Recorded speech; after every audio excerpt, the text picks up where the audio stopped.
नमस्कार, मैं अभिषेक कुमार आप सभी का स्वागत करता हूं फोकस स्टडी विद अभी में। तो आप सभी को मेरा जय गुरु। तो चलिए, जेपीएससी और बीपीएससी बैच में हम लोग इंडियन पॉलिटी डिस्कशन कर रहे हैं, फंडामेंटल राइट्स। 4 क्लास हो गया है आई थिंक, या 5 क्लास हुए होंगे, जो भी है आप देख लेंगे। तो हम लोग देखें फंडामेंटल राइट्स किस भाग में आता है। भाग 3 में आर्टिकल 12 से लेके आर्टिकल 35। भाई मेरे, हर एक एक आर्टिकल को मैंने समझाया। अगर आर्टिकल 12 है तो आर्टिकल 12 को मैंने बस ये नहीं बताया कि आर्टिकल 12 में राज्य की परिभाषा की बात की गई है। मैंने बताया कि राज्य है क्या, राज्य की परिभाषा है क्या, क्यों राज्य की परिभाषा को सबसे पहले मूल अधिकार में डिफाइन करने की जरूरत पड़ी। उसी प्रकार आर्टिकल 13, आर्टिकल 14, अगर उस आर्टिकल में कोई संविधान संशोधन हुआ है, जैसे आपने देखा कि आर्टिकल 19 में हर एक एक मैंने आपको उसके सब क्लॉज के बारे में बतलाया था। आर्टिकल 19 का सब क्लॉज 1 का ए, आर्टिकल 19 सब क्लॉज का 2 का बी। इस प्रकार से एक एक आर्टिकल को आपने अभी तक देखा है, समझा। क्योंकि समझिएगा, क्योंकि ये जो फंडामेंटल राइट्स जो आप टॉपिक पढ़ रहे हैं बहुत इंपॉर्टेंट है किसी भी एग्जामिनेशन के लिए, अगर आप बात करें। और स्पेशली अगर आप देखेंगे जेपीएससी एग्जामिनेशन, बीपीएससी एग्जामिनेशन के प्रीवियस ईयर के क्वेश्चन को, तो हर ईयर आपसे यहां से सवाल पूछे गए हैं। और अच्छे अच्छे, मतलब अच्छे अच्छे कहने का मतलब ये कि कुछ अगर आपने चीजों को केवल रट लिया है तो शायद आप सवालों को अटेम्प्ट ना कर पाए। बहुत अच्छे स्टैंडर्ड के सवाल बनते हैं अगर आप बीपीएससी के पेपर को उठा रहे होते हैं तो। कुछ हद तक अगर कंपैरिजन किया जाए जेपीएससी की, तो थोड़ा सा लो लेवल पे क्वेश्चन सेट होते हैं। इसीलिए इतना मैंने डिटेल कर दिया है कि आपका कोई भी एग्जामिनेशन हो, बीपीएससी, जेपीएससी, यूपी, पीसीएस तक आप बैठे, असिस्टेंट कमांडेंट के पेपर में आप बैठ लीजिए अभी, या फिर आप एसएससी के सीडीएस एनडीए तक जाकर के बैठिएगा। इसके अलावा करने की जरूरत नहीं है। बाकी उसके अलावा सीजीएल, दरोगा, रेलवे वगैरह तो भाई हवा हवाई लगेंगी चीजें। तो भाई देखिए, मेन यहाँ मकसद क्या है, आपको मेंस भी लिख रहा है। तो अगर आज हम लोग जो पढ़ने वाले हैं, आपसे आयोग सवाल कर सकता है मूल अधिकार में, अगर मेंस में सवाल पूछा जाए कि according to B R Ambedkar, यानी बी आर अम्बेडकर साहब की तरफ से, या कहा जाए उन्होंने आर्टिकल 32 को, यानी कि आर्टिकल 32 में क्या है, संवैधानिक उपचारों की अधिकार की बात की गई है ना। तो बी आर अम्बेडकर ने आर्टिकल 32 को क्या कहा, यह संविधान की आत्मा है। तो आपसे पूछा जा सकता है कि बी आर अम्बेडकर के अनुसार आर्टिकल 32 जिसको उन्होंने संविधान की आत्मा कहा है, संविधान की आत्मा उन्होंने क्यों कहा। दूसरा, उसी सवाल में 2 सवाल आपसे आयोग पूछ सकता है ये कि संवैधानिक उपचारों का अधिकार, जिसके तहत सुप्रीम कोर्ट को यह अधिकार है कि अगर कोई भी पीड़ितों का अगर मूल अधिकार का उल्लंघन होता है तो सुप्रीम कोर्ट क्या कर सकती है, रिट जारी कर सकती है। तो वो सारे रिट के बारे में आपसे पूछी जा सकती है। तो 2 सवाल बहुत अच्छा बनेगा। एक, मेंस में आपसे ये पूछेगा कि according to B R Ambedkar साहब उन्होंने क्यों कहा कि संवैधानिक उपचारों का जो अधिकार है वो संविधान की आत्मा है। और दूसरा आपसे पूछा जाएगा कि संवैधानिक उपचारों के अधिकार के तहत सुप्रीम कोर्ट जो 5 रिट जारी करती है, वो 5 रिट के बारे में आप उनके वर्णन करें। तो भाई आपको पता होना चाहिए वो 5 रिट क्या हैं। सबसे पहले परमादेश, फिर सबसे पहले आप क्या पढ़ेंगे भाई, सबसे पहले पढ़ेंगे बंदी प्रत्यक्षीकरण, फिर परमादेश, प्रतिषेध, उत्प्रेष। इस प्रकार से सारे रिट के बारे आपको लिखना होगा। हर एक रिट के बारे आपको बताना होगा कि कौन सा रिट किसके खिलाफ जारी की जा सकती है और किसके खिलाफ जारी नहीं की जा सकती है, एक एक एग्जाम्पल के साथ।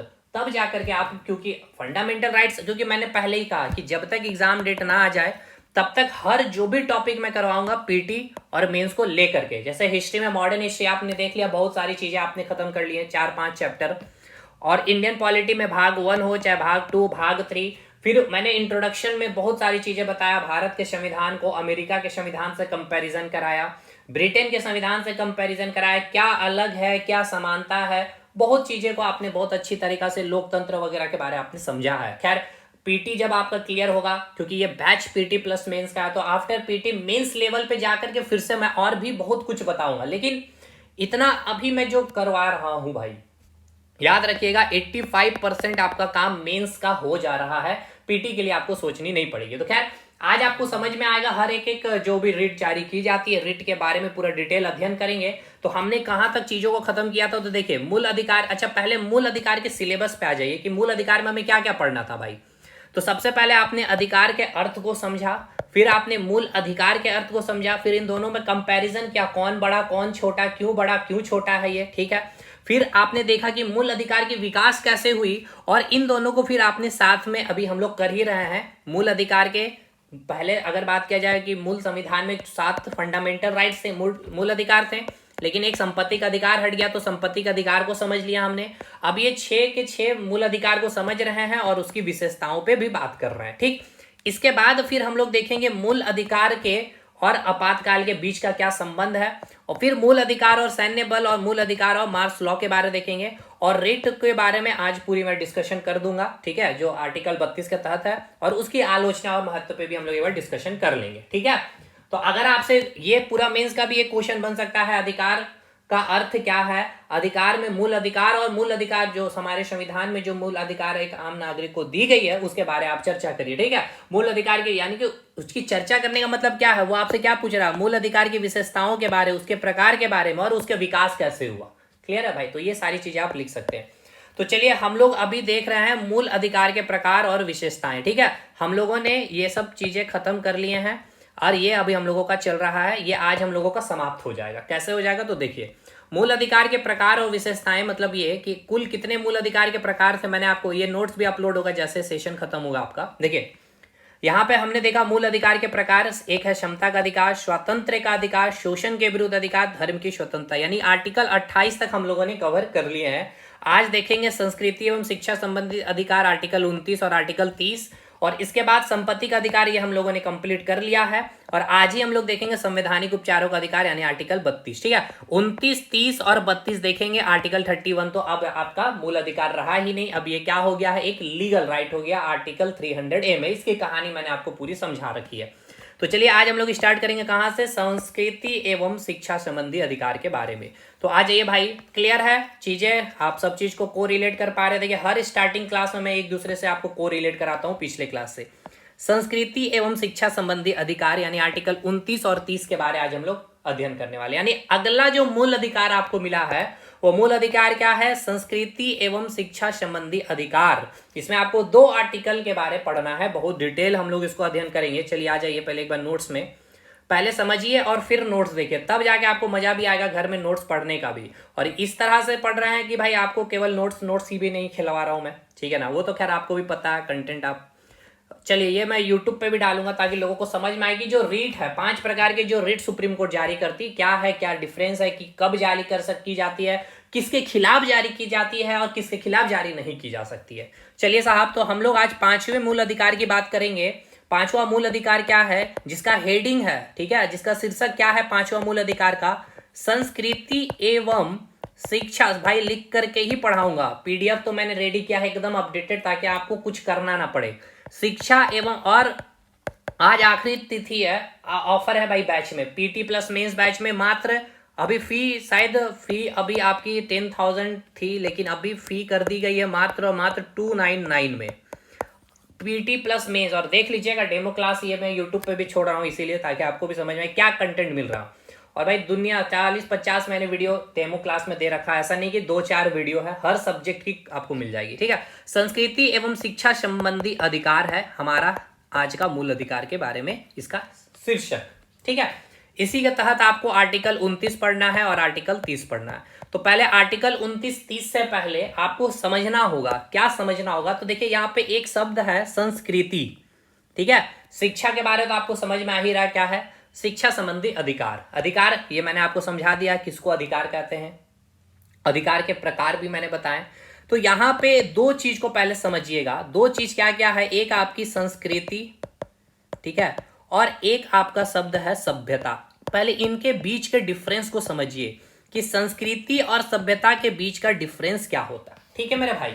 देखिए संस्कृति का मतलब क्या है, इसको कैसे आप समझेंगे, तो आप इसको आप डायरेक्ट को रिलेट करने का कोशिश करिएगा बिहेवियर से, यानी व्यवहार।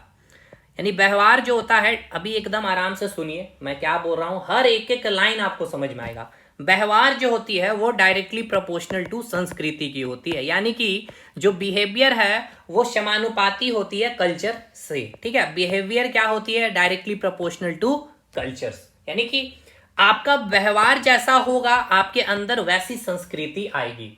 अब एक चीज को समझिए कि ये जो आपकी व्यवहार की जो बातें की जा रही है मेरे भाई, ये जो आप व्यवहार की जो बातें कर रही है ना, कि ये व्यवहार भी जो है ना बहुत सारे फैक्टर के ऊपर डिपेंड करता है, कि जैसे कि आपका बिहेवियर कैसा होगा, तो कुछ फैक्टर हैं, ठीक है, कुछ इंपॉर्टेंट फैक्टर हैं जिस पे डिपेंड करती है कि आपका व्यवहार कैसा होगा, और उसके तहत ही डिपेंड करेगी आपकी संस्कृति भी कैसी होगी। अब समझिए कि व्यवहार किस किस फैक्टर पे डिपेंड करता है। सबसे पहला, जैसे कि ऐसे समझिएगा कि मान के चलिए कि ये भारत का नक्शा है, ठीक है ना भाई, ठीक है, ये भारत का नक्शा है। एक मिनट भाई, भारत का एक बार हम लोग मैप बना लेते हैं, ठीक है। चलिए थोड़ी जल्दबाजी में अच्छे ही सही बनाया जाए मैप को। चलिए भाई, भारत का मैप बना करके एक बार चीजों को समझिए।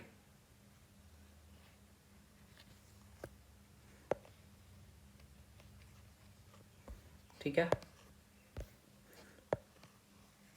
अब देखिए यहां पे मैं 3 भाग में भारत का विभाजन कर रहा हूं, ठीक है।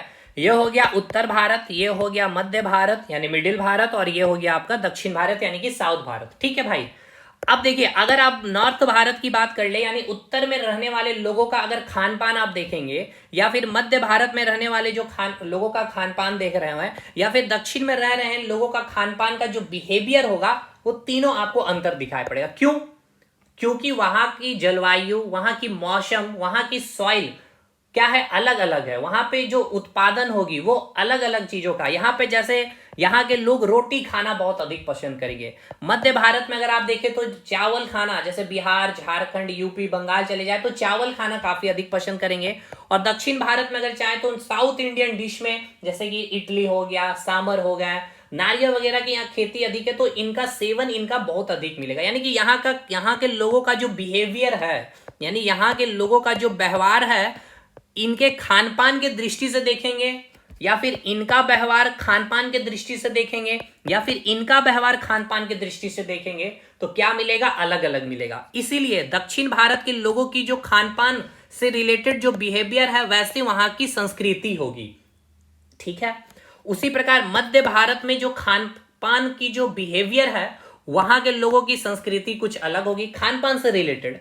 उसी प्रकार उत्तर भारत की जो लोगों की जो बिहेवियर है खान पान को लेकर के वो अलग है, तो वैसे ही वहां की संस्कृति भी होगी। तो एक फैक्टर आपको ये समझ में आया, व्यवहार का जो आपको व्यवहार को इंपैक्ट डाल रहा है वहां के खान पान, है ना, कि वहां की जो जैसी खान पान का जो बिहेवियर होगा वैसी वहां पे क्या होगी, संस्कृति है। यानी तो उत्तर भारत के लोगों की संस्कृति आपको ये देखने को मिलेगी कि वो लोग ज्यादा रोटी पे, ठीक है ना, ज्यादा उनका खान पान देखने को मिलेगा, घी वगैरह ज्यादा लोग खाएंगे। उसी प्रकार दक्षिण भारत के लोग में आपको कुछ वहां के खान पान की जो कल्चर है वो आपको अलग मिलेगा, ठीक है। खान पान के बाद वहां पे आप देखेंगे रहन सहन, ठीक है, रहन सहन का कल्चर आपको, अगर एक बिहेवियर है ये भी रहन सहन अगर आप देख लें, उत्तर भारत के लोगों का रहन सहन, उनका ड्रेसिंग कोड, बोलने का तरीका, मध्य भारत के लोग यहाँ पे ज्यादा, जैसे कि उड़ीसा चले जाइए, झारखंड आ जाइए, मध्य प्रदेश आ जाइए, छत्तीसगढ़ आ जाइए, थोड़ा बिहार भी ले लेते हैं, तो यहाँ पे जनजातियों की जो संख्या बहुत अधिक है, तो उनकी कल्चर अलग हो जाती है। क्योंकि भाई उनका वेशभूषा, क्योंकि कल्चर अलग हो जा रही है, यानी संस्कृति अलग हो जा रही। क्यों? क्योंकि उनका बिहेवियर जो है रहन सहन के अकॉर्डिंग अगर आप देखेंगे तो अलग हो जाएगी, उनका खान पान अलग है, तो वहां की संस्कृति भी अलग है। तो मैं आपको यह समझाना चाह रहा हूं कि भाई आपकी जो संस्कृति होती है, यानी जो संस्कृति शब्द का जो इस्तेमाल किया गया है आर्टिकल 29 में, वहां पे संस्कृति शब्द का मतलब ये है कि वहां इसका मतलब ये समझना है कि संस्कृति डायरेक्टली किससे रिलेटेड है, व्यवहार से। और व्यवहार कैसा आपका होगा, कहा जाता है ना कि जैसा आपका व्यवहार है वैसा आपके बच्चे के बिहेवियर भी आपको देखने को मिलती है। तो अब वो बिहेवियर जो है, ये बिहेवियर को जो प्रभावशील या फिर प्रभाव डालने वाले जो फैक्टर हैं उनमें से एक हो गया खान पान हो जाएंगे, वहां के लोगों का रहन सहन हो जाएगा, या फिर वहां के लोगों का जो वेशभूषा है यानी कि पहनावा, उत्तर भारत के लोगों को थोड़ा बोल्ड स्टाइल के ड्रेस मिलेंगे, जो मध्य भारत तो थोड़े से मतलब कि ट्रेडिशनल वे में मिलेंगे, साउथ इंडियन का एक अलग आपको धोती कुर्ता गमछा वगैरह में चीजें देखने को मिलेंगे। तो भाई वहां का वेशभूषा अलग है, वहां का वेशभूषा के अकॉर्डिंग बिहेवियर अलग है, तो वहां की संस्कृति अलग है। यानी सिंपल सी बात अगर आप बोल लिया जाए कि आपकी जो संस्कृति है वो कैसी होगी, डिपेंड करेगा आपका व्यवहार कैसा है। और व्यवहार कोई एक चीज पे डिपेंड नहीं करता, कई ऐसे फैक्टर होते हैं उस पर वो डिपेंड करती है। ठीक है, यहां तक समझ में आया। अब आइए, अब ये जो संस्कृति होती है ना, संस्कृति भाई अमर है। संस्कृति क्या है? अमर है। अमर कहने का मतलब क्या है, इसका तात्पर्य क्या है समझिए। संस्कृति जो होती है वो कभी खत्म नहीं होती है। यानी संस्कृति जो होती है एक पीढ़ी से दूसरे पीढ़ी तक क्या होती है? ट्रांसफर होती है। एक पीढ़ी से दूसरे पीढ़ी तक ट्रांसफर होती है। कैसे? अब इसको समझिए। जैसा आप देखे भी होंगे कि एक माता पिता का जो बिहेवियर होता है, तो उसके बिहेवियर के अकॉर्डिंग उसके घर में वो कल्चर आपको देखने को मिलेगा। जैसे कि किसी दो फैमिली को हम लोग ले रहे हैं, ठीक है, एक फैमिली ए है और एक फैमिली बी है, ठीक है भाई। अब इस फैमिली की अगर आप बात कर ले तो यहाँ पे इन लोगों का मॉर्निंग उठने का समय 6 बजे है प्रातः काल में, और फिर इनको घर की सफाई वगैरह चीजें करनी है, फिर नाश्ता वगैरह करनी है, ठीक है। यानी यहाँ पे पहले सफाई होगी, फिर ब्रेकफास्ट होगी, देन इसके बाद फिर अपने अपने सारे कार्यों में व्यस्त रहेंगे, फिर अपना दिन का खाना वगैरह होगा। लेकिन इस फैमिली को अगर आप देख रहे हैं तो यहाँ उठने का टाइमिंग क्या है? 9 बजे है। इसके बाद यहाँ पर क्या है भाई? साफ सफाई वाली चीजें है नहीं भाई, सीधा ब्रेकफास्ट कर लेनी है और फिर यहाँ पे काम पे हमें लग जाना है। तो अगर यहाँ पे कोई बेबी का जन्म हो रहा है या कोई भी बच्चा है, तो उसकी संस्कृति, तो संस्कृति मतलब उसका व्यवहार कैसा होगा, जो एक वाले जो फैमिली में जो लोग हैं उसके जो बिहेवियर हो, तो यहाँ का बच्चा भी वही 6 बजे उठने का आदत ले लेगा। फिर सफाई खुद से घर को रूम की जहां भी वो रह रहा होगा, फिर ब्रेकफास्ट, फिर कार्य, और फिर इस प्रकार से चीजें चलेगी। वहीं पे यहाँ पे भी दिखने को वही मिलेगा। यानी यहाँ पे सीधा सीधी बात यह है कि यहाँ से क्या हुआ, बच्चे में ट्रांसफर आप देखे कि नहीं भाई, संस्कृति क्या हो गई? ट्रांसफर हुई। संस्कृति कैसे ट्रांसफर हुई? बिहेवियर से। तो वही मैं बता रहा हूं कि संस्कृति क्या होती है? अमर होती है। संस्कृति जो होती है वो एक पीढ़ी से दूसरी पीढ़ी तक ट्रांसफर होती है। अब आइए, ये ट्रांसफर कैसे होती है? जैसे कि माता से ही कोई चीजें सीख रहे होते हैं बच्चे, तो वो ट्रांसफर, उसकी संस्कृति ट्रांसफर कैसे होती है? तो उसका जो आधार होता है वो आधार होता है शिक्षा। ये बहुत इंपॉर्टेंट लाइन मैं आपको बता रहा हूं, क्योंकि आर्टिकल 30 में भी आप देखेंगे शिक्षण संस्थानों का स्थापना किया जाएगा, अल्पसंख्यकों के लिए यह अधिकार उनको दिया जाएगा। इसीलिए मैं यहाँ पे इतना भी डिटेल कर रहा हूं भाई। तो एक पीढ़ी से दूसरी पीढ़ी तक जो जो आपकी संस्कृति ट्रांसफर होती है वो किस आधार पर, क्या बेस होता है? वो बेस होता है शिक्षा होता है। समझ में आया? जैसे हम क्या है, हिंदुस्तानी है भाई। अब हिंदुस्तानी में भी हमारी संस्कृति कैसी है? झारखंडी है। या अगर हम बिहार में, तो हमारी संस्कृति कैसी होगी? बिहारी होगी, ठीक है। उसमें भी अगर झारखंड में भी देखा जाए तो भाई झारखंड में भी बहुत सारे रीजन बटे हुए हैं। संथाल रीजन है, संथाल परगना हो जाएगा आपका, ठीक है। हजारीबाग का पठार हो जाएगा, रांची का पठार हो जाएगा। तो उसमें हम संथाल परगना से हैं, तो संथाली हमारी कल्चर हो जाएगी। कल्चर यानी कि संथाल में रह रहे हैं, यानी हम संथाली है, तो हमारी वेशभूषा संथाली के जैसी होंगे, खान पान होंगे। हम एक ट्राइब, एक जनजाति है, तो हमारा धर्म से रिलेटेड भी। अब यहाँ पे मैंने एक चीज और नहीं बताया, अब इनका बिहेवियर धर्म से रिलेटेड, क्योंकि एक धर्म भी एक इंपॉर्टेंट फैक्टर होता है आपका बिहेवियर। अब उत्तर भारत में कट्टर हिंदुज्म आपको देखने को मिलेगा, मध्य भारत में बहुत अधिक ट्राइब मिलेंगे, तो यहाँ के लोग प्रकृति की पूजा करेंगे। दक्षिण भारत में यहाँ के अगर अब देखेंगे तो यहाँ के लोग भी थोड़े पूजा पाठ वगैरह में काफी मिलेंगे। थोड़ा यहाँ पे आपको अलग अलग मतलब डाइवर्सिटी देखने को मिलेगा रिलीजन में। और यहाँ पे फिर अब आ जाइए, अब रिलीजन जो प्लेस है, यानी मंदिर की जो स्ट्रक्चर अलग मिलेगा, द्रविड़ शैली, यहाँ नागर शैली, यहाँ पे मिक्स दोनों शैली मिलेगा, यानी दोनों प्रकार के मंदिर मिलेंगे। यहाँ पे जो मंदिर मिलेंगे इस प्रकार से रहेंगे, यहाँ पे मंदिरों, अच्छा यहाँ के मंदिर के जो दरवाजा बड़े बड़े मिलेंगे, और यहाँ पे दोनों मिलेंगे इस प्रकार से कीप नुमा होंगे, त्रिभुजाकार, और यहाँ के दरवाजे भी, यानी दोनों का मिक्सिंग आपको मध्य भारत में मिलेगा, ठीक है। तो संस्कृति किसके ऊपर डिपेंड कर रही है भाई? बिहेवियर के ऊपर। और ये जो संस्कृति क्या होती है, एक पीढ़ी से दूसरी पीढ़ी तक ट्रांसफर होती है। और ये ट्रांसफर कैसे होती है? तो शिक्षा इसका एक आधार होता है, जो एक पीढ़ी से दूसरी पीढ़ी तक ट्रांसफर होती है। यहां तक चीजें क्लियर है? तो दो शब्दों में आपने एक शब्द को समझ लिया बखूबी से, बहुत अच्छे से। संस्कृति का मतलब क्या होता है? यानी जो आपका व्यवहार है या व्यवहार को प्रभावित करने वाले जो भी कारक हैं, वो डिसाइड करती है कि आपकी संस्कृति कैसी होगी। अब उस व्यवहार को प्रभावित करने वाले कई सारे कारक हैं, जैसे आपका खान पान हो जाएगा, रहन सहन हो जाएंगे, वेशभूषा हो जाएंगे, धर्म हो जाएगी, आपकी भाषाएं हो जाएगी। ऐसे बहुत सारे फैक्टर हैं जो आपके बिहेवियर को क्या करेगा, इंपैक्ट डाल रहा होगा, और वो बिहेवियर ही डिसाइड करेगा कि आपकी संस्कृति कैसी होगी। नेक्स्ट, ये संस्कृति कभी खत्म नहीं होती है, ठीक है। ये संस्कृति कैसी है, तो ये संस्कृति अमर है, क्योंकि ये एक पीढ़ी से दूसरी पीढ़ी तक ट्रांसफर होती है। और ट्रांसफर कैसे होती है, तो उसका आधार होता है शिक्षा। अब आइए बात कर लेते हैं सभ्यता के बारे में। जब सभ्यता के बारे में हम बात कर रहे होते हैं, चलिए बात कर लेंगे सभ्यता यानी कि सिविलाइजेशन के बारे में। जैसे आपने पढ़ा ना भाई सिंधु घाटी सभ्यता, उसी को मैं आपको समझा रहा हूं कि जैसे सभ्यता, सभ्यता का मतलब क्या, कि जो आपके पास है, ठीक है, जो आपके पास है वो ही आपकी सभ्यता होगा। जैसे आपकी घर, आपके मकान हो गए, आपके पास गाड़ी है भाई, आपके पास एसी है, ठीक है, कुर्सी है, चेयर है, बेड है, ये आपके पास है, तो वो हो गई सभ्यता। लेकिन अब यहां मेन डिफरेंस को समझिए कि सभ्यता अमर नहीं होती है। सभ्यता का एक समय के बाद क्या हो जाता है, पतन हो जाता है, ठीक है। सभ्यता क्या हो जाता है, एक समय के बाद पतन हो जाता है। लेकिन संस्कृति कभी समाप्त नहीं होती, वो एक पीढ़ी से दूसरी पीढ़ी तक चलती रहती है। जैसे आपने पढ़ा ना सिंधु घाटी सभ्यता, तो कुछ एक समय काल तक ही सिंधु घाटी सभ्यता रही, फिर वो समाप्त हुई कि नहीं हुई भाई। वैदिक सभ्यता कुछ समय तक चला, ऋग वैदिक सभ्यता कुछ समय तक चली, ठीक है।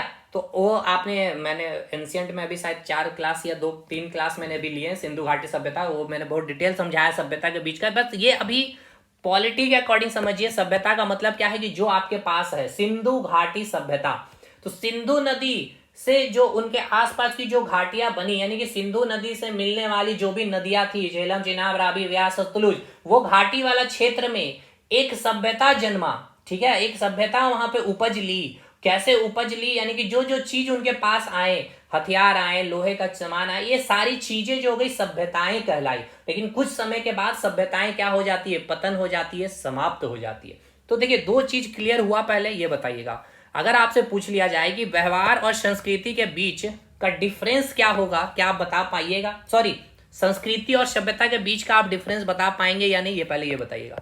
तो अब होप शो कि आपको समझ में अच्छे से आ गया होगा कि इन दोनों के बीच का डिफरेंस क्या होता है, सभ्यता और संस्कृति, ठीक है। तो 2 सबसे मेन इंपॉर्टेंट डिफरेंस क्या बताएंगे, संस्कृति डायरेक्टली प्रोपोर्शनल समानुपाती होते हैं व्यवहार की, और व्यवहार कई सारे फैक्टर के ऊपर डिपेंड करती है। जैसा जो फैक्टर है उस फैक्टर के अकॉर्डिंग जैसा व्यवहार होगा, बिहेवियर होगा, वैसी संस्कृति आपको देखने को मिलेगी। और संस्कृति कभी समाप्त नहीं होती, वो एक पीढ़ी से दूसरी पीढ़ी तक चलती ही जाती है। और इसको चले जाने का, एक पीढ़ी से दूसरी पीढ़ी ले जाने का जो बेस होता है, वो आधार कौन होता है, शिक्षा होता है। लेकिन सभ्यता क्या है, सभ्यता जो आपके पास है उसे हम सभ्यता कहते हैं, और एक समय के बाद ये समाप्त हो जाती है। यहां तक चीजें क्लियर है भाई। चलिए अब आइए एक बार यहाँ पे इसको क्लियर कर लिया जाए। चलिए इसको पहले यहाँ से क्लियर कर लिया जाए, ये इतना इंपॉर्टेंस अब नहीं रहेगा। हालांकि बहुत इंपॉर्टेंट था ये सभ्यता संस्कृति, क्योंकि आपसे इंटरव्यूअर आपसे पूछ सकता है भाई कि आप आपके जो मूल अधिकार है, मूल अधिकार में जो आपका 5वां मूल अधिकार है, संस्कृति एवं शिक्षा संबंधी अधिकार, उसमें एक शब्द है संस्कृति, ठीक है। तो संस्कृति किसे कहा जाता है, तो आप समझा सकते हैं, संस्कृति को समझा करके आप इसको अंतर भी बता सकते हैं कि किस प्रकार क्या डिफरेंस होता है संस्कृति और सभ्यता के बीच में। तो बहुत सारे ऐसे चीजें हैं, आपको मैंने बहुत अभी तक जितने मैंने हर चीज मैंने बहुत अच्छे से करवाया ताकि आपका इंटरव्यू, क्योंकि भाई देखिए 3 अगर इंटरव्यूअर होंगे भाई आपके, जो भी जिनका भी आपका इंटरव्यू पड़ेगा, तो भाई एक याद रखिए कि आपका जो पढ़ाई लिखाई से जो भी आपका रहा क्वालिफिकेशन, उससे संबंधित आपसे सवाल पूछेंगे। एक आपका पर्सनल पूछने वाले होंगे, और एक होंगे जो आपके पूरे नॉलेज को चेक कर रहे होंगे, ठीक है। आपके नॉलेज को चेक करने का मतलब क्या, कि चाहे वो हिस्ट्री से सवाल पूछ ले, पॉलिटी से सवाल पूछ ले, ज्योग्राफी से पूछ ले, कंसेप्चुअल कुछ पूछ ले, डेफिनेशन पूछ ले, ठीक है। और आप जो ग्रेजुएशन किए जिससे उसके बारे में वो एक अलग होंगे जो आपके केवल क्वालिफिकेशन से ही बातें करेंगे। चलिए भाई आ जाइए पहले नोट्स में। यहाँ पे हमें पढ़ना क्या था भाई, 5वां अधिकार हम लोग देख रहे थे, ये रहा 5वां मूल अधिकार, है ना, ये रहा 5वां मूल अधिकार, संस्कृति एवं शिक्षा संबंधी अधिकार। क्लियर है, आर्टिकल 29 और 30। चलिए आर्टिकल 29 अब हम लोग देखते हैं, अब आप समझने योग्य बन चुके हैं। आर्टिकल 29 में क्या लिखा गया है, अल्पसंख्यक जो होते हैं। पहले एक बात बताई, मैंने पिछले क्लास में भी बताया था शायद, कि अल्पसंख्यक जो शब्द इस्तेमाल किया जाता है, ठीक है, अल्पसंख्यक शब्द को हमारे संविधान में कहीं डिफाइन नहीं किया गया। तो कैसे आप समझेंगे कि इसको अल्पसंख्यक कहेंगे, तो आइए मैं आपको बताऊंगा अभी। देखिए आर्टिकल 29 में क्या प्रावधान दिया गया, आर्टिकल 29 में अल्पसंख्यक वर्ग के हितों का संरक्षण करना, ठीक है, ये प्रावधान दिया गया है किसमें, आर्टिकल 29 में, क्या कि जो अल्पसंख्यक है उनके हित का आपको क्या करना है भाई, रक्षा करनी है, यानी कि संरक्षण करनी है। चलिए देखते हैं आर्टिकल 29 को हम लोग। अब आर्टिकल 29, चलिए आर्टिकल 29 में आपने एक शब्द सुना अल्पसंख्यक, है ना, क्या सुना भाई, अल्पसंख्यक जो होते हैं, अल्पसंख्यक के हितों का संरक्षण करना, अल्पसंख्यक के हितों का संरक्षण करना, यही प्रावधान है आर्टिकल 29 में, है ना। चलिए सबसे पहले देखिए अल्पसंख्यक का डेफिनेशन आपके संविधान में कहीं नहीं मिलेगा, एग्जैक्ट डेफिनेशन, ठीक है, सिचुएशन टू सिचुएशन यहाँ पे अल्पसंख्यक का डेफिनेशन चेंज आपको देखने को मिलेगी। अभी मैं आर्टिकल 30 ही पढ़ाऊंगा, ठीक है ना, तो उसमें बताऊंगा कि संविधान जो है अल्पसंख्यक को दो प्रकार में देख रहा होता है अकॉर्डिंग टू आर्टिकल 30, उस पर अभी हम लोग आएंगे। अल्पसंख्यक को मेनली जो आप सभी जगह पढ़े भी होंगे, आप कहीं भी देखे भी होंगे, यानी कि जैसे भारत में, ठीक है, भारत में जो भी धर्म है, ठीक है, जो भी धर्म समुदाय के जो लोग हैं उनकी जो जनसंख्या अगर 50% से कम है तो उनको हम लोग माइनॉरिटी कह देते हैं, यानी कि अल्पसंख्यक कह देते हैं। जैसे कि सिख हो गए, ठीक है, बौद्ध धर्म हो गए, आपके जैन धर्म समुदाय के जो लोग हो जाएंगे, उसके बाद ईसाई समुदाय के लोग हो जाएंगे, और उसके बाद मुस्लिम आएंगे, ठीक है। तो ये सभी जो होंगे क्या होंगे भाई, अल्पसंख्यक के तहत आएंगे, यानी इनको हम क्या कहेंगे, अल्पसंख्यक कहेंगे। क्योंकि अगर आप देख ले मुस्लिम की, ठीक है, जनसंख्या 50% से कम है, ईसाई की जनसंख्या 50% से कम है, बौद्ध जैन सिख ईसाई। उसी प्रकार अगर आप पाकिस्तान में चले जाते हैं, ठीक है, अगर आप पाकिस्तान में चले जाइएगा तो वहां पे अल्पसंख्यक किसको देखा जाएगा, हिंदू को, क्योंकि वहां पे हिंदुओं की जनसंख्या कम है, ईसाइयों की जनसंख्या कम है, सिखों की जनसंख्या कम है, बौद्ध जैन की जनसंख्या कम है, लेकिन मुस्लिम कम्युनिटी वहां पे बहुसंख्यक में होंगे, ठीक है, मेजोरिटी में होंगे, बहुसंख्यक में। और भारत में बहुसंख्यक में कौन है, हिंदू है। अभी इतना मतलब समझ में आया कि नहीं अल्पसंख्यक किसको कह रहे हैं, पहले ये बताइएगा, ठीक है। तो आर्टिकल 29 अब आपको समझ में आया थोड़ा बहुत, क्या आपको दिया गया है, किसको लाभ दिया जा रहा है, यानी कि हमारे देश भारत में वो सारे लोग जिसकी जनसंख्या कम है, ऐसा समझिए, जिसकी जनसंख्या कम है। ऐसा होता है ना, मान लीजिए कि आप 10 लड़के हैं, ठीक है, 10 लड़के में 8 लड़के जो हैं, ठीक, वो एकदम बहुत क्लोजली फ्रेंड है, या ऐसा समझिए कि आप कहीं गए हैं, आपके हॉस्टल में 4 लड़के हैं, ठीक है, तो 3 लड़के सेम स्कूल से आए हैं और एक लड़का है जो अलग है। तो कहीं ना कहीं देखेंगे तो वो अकेला जो लड़का है वो थोड़ा सा अपने आप को इनसिक्योर फील कर रहा होगा आपसे, या फिर आप लोग उसके ऊपर दबदबा दे रहे होंगे, इसीलिए उस एक लड़के को संविधान अधिकार दे रहा है कि भाई उसके हित का संरक्षण होना चाहिए, क्योंकि वो अल्पसंख्यक है। वहां पे उसकी जो पॉपुलेशन है 4 लड़के के बीच में अगर देखें, वो एक लड़का है जो अलग है उन तीनों से, उसकी जनसंख्या कम है, तो उसके हित का संरक्षण आर्टिकल 20, ऐसा समझे। यानी हमारे देश में वो सारे समुदाय के लोग जिसकी जनसंख्या 50% से कम है, तो उनके साथ जो राज्य यानी कि सरकार क्या कर सकती है भाई, भेदभाव नहीं करेगी, उनके हितों का संरक्षण करेगी। ये आर्टिकल 29 में प्रावधान है। तो आर्टिकल 29 को चलिए थोड़ा सा और हम लोग खोलते हैं। देखिए आर्टिकल 29 को जब आप देखेंगे तो क्या लिखा गया है, थोड़ा सा इसका शीर्षक तो क्लियर हो गया ना, अल्पसंख्यक के वर्ग के जो है हितों का संरक्षण करना। नागरिक, ठीक है, जो नागरिक हैं या नागरिकों के अनुभाग, मतलब अच्छा एक शब्द यहाँ पे आपको देखने को मिला, अनुभाग। अनुभाग मतलब क्या होता है, कोई ग्रुप है, ठीक है, कोई संस्था हो जाएगा, तो वो सभी को, नागरिकों का कोई एक ग्रुप है, जैसे कि मान लीजिए मुस्लिमों का एक समुदाय संस्था हो गया, ठीक है, ईसाइयों का एक संस्था हो गया, भारत के नागरिक है वो, तो उनको अपनी संस्कृति, लिपि, भाषा को संरक्षित करने का अधिकार है। क्लियर हुआ कि नहीं भाई।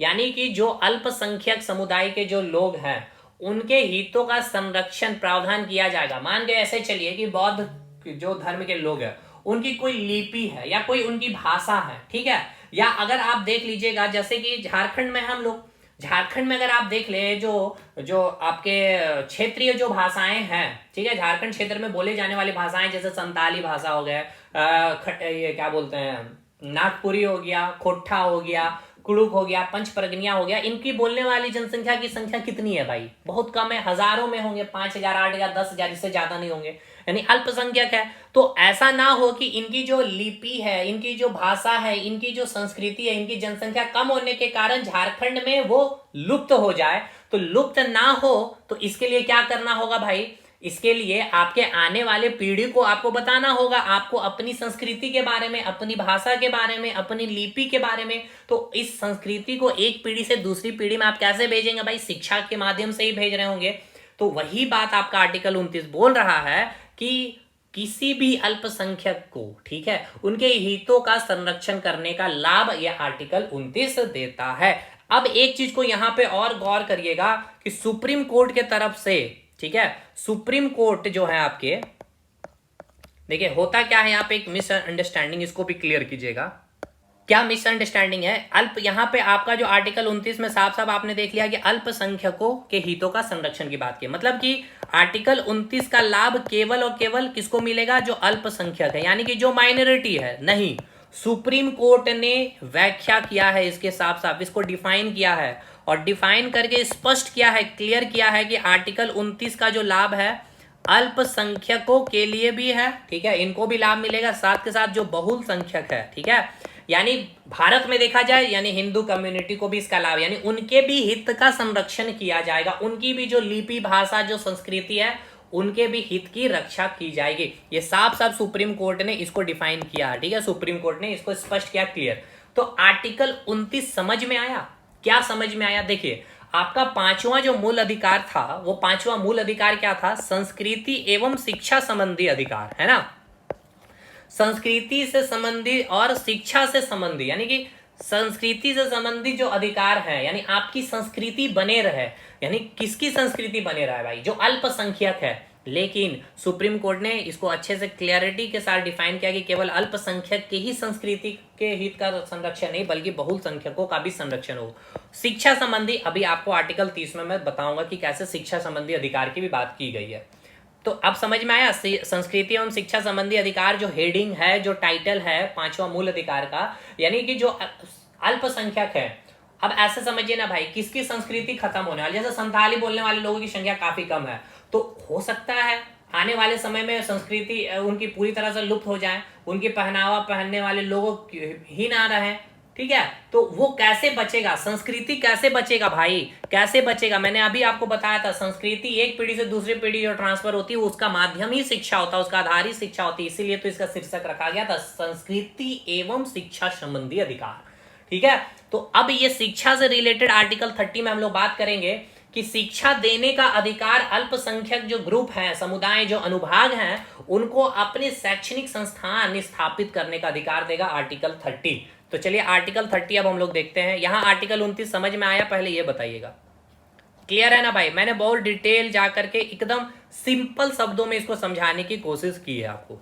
चलिए आर्टिकल 29 हो गया क्लियर, एक बार नोट्स में आ लेते हैं, फिर इसके बाद हम लोग देखेंगे आर्टिकल 30 को, और इसके बाद हम लोग स्टार्ट करेंगे संवैधानिक उपचारों का अधिकार, यानी कि जिसे बी.आर. अम्बेडकर साहब ने क्या कहा था, संविधान की आत्मा। चलिए भाई, आर्टिकल 29 तो हमने देख ही लिया है।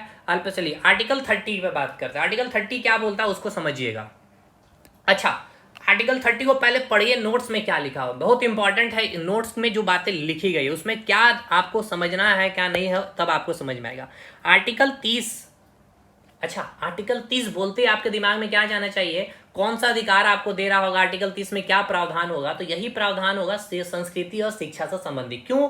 क्योंकि आर्टिकल 29 और 30 किससे रिलेटेड है? संस्कृति एवं शिक्षा संबंधी अधिकार से रिलेटेड है।